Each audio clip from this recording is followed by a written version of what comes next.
எடப்பாடி பழனிசாமிக்கு கோல்டன் வாய்ப்பு. அமித்ஷா தந்த பார்ட்னர்ஷிப் ட்விஸ்ட். அப்ப 2.5 வருட கண்டிஷன்.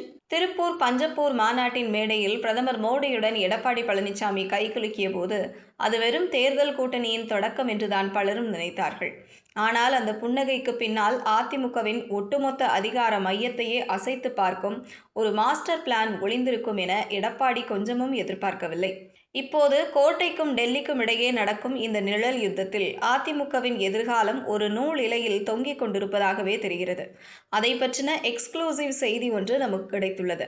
தமிழக அரசியலில் அண்ணா, கலைஞர், ஜெயலலிதா என ஆளுமைகள் இருந்தவரை தேசிய கட்சிகள் திராவிட கட்சிகளின் நிழலில்தான் ஒதுங்கின.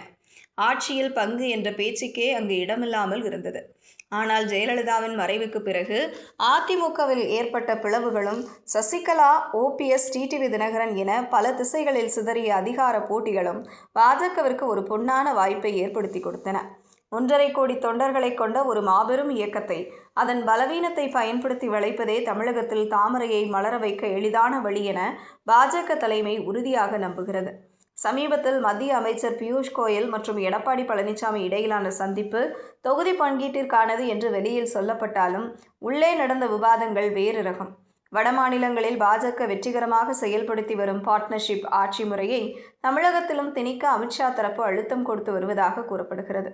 அதாவது தேர்தலில் வெற்றி பெற்றால் ஆட்சியில் சரிபாதி பங்கு அல்லது சுழற்சி முறையில் முதலமைச்சர் பதவி என்பதே அந்த அதிரடி திட்டமாகும்.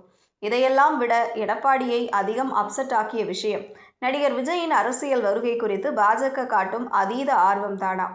அதிமுகவின் வாக்கு வங்கியை விஜய் பிரிப்பார் என்று தெரிந்தே அவருக்கு சிவப்பு கம்பளம் விரிக்கும் பாஜகவின் போக்கு எடப்பாடியை கடும் எரிச்சலில் ஆழ்த்தியுள்ளதாம். தனது அரசியல் எதிர்காலத்தையே பாஜக குழி தோண்டி புதைத்து விடுமோ என்ற அச்சம் இப்போது அதிமுக மேலிடத்தில் நிலவ துவங்கி இருப்பதாக சொல்லப்படுகிறது. ஆனாலும் டெல்லியின் தாளத்திற்கு ஆட வேண்டிய கட்டாயத்தில் எடப்பாடி இருப்பதால் இந்த பார்ட்னர்ஷிப் கசப்பு மருந்தை விழுங்குவாரா அல்லது புதிய பாதை தேடுவாரா என்பதே இப்போதைய $1,000,000 கேள்வியாகும்.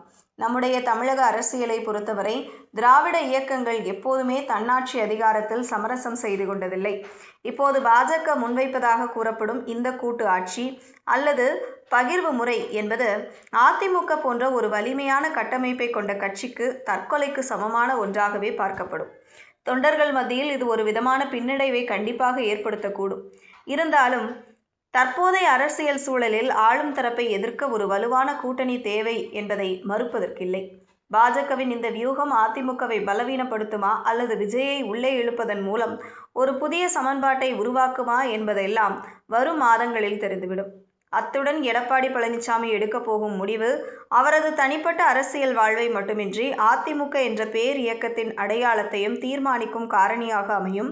பொறுத்திருந்து பார்ப்போம்.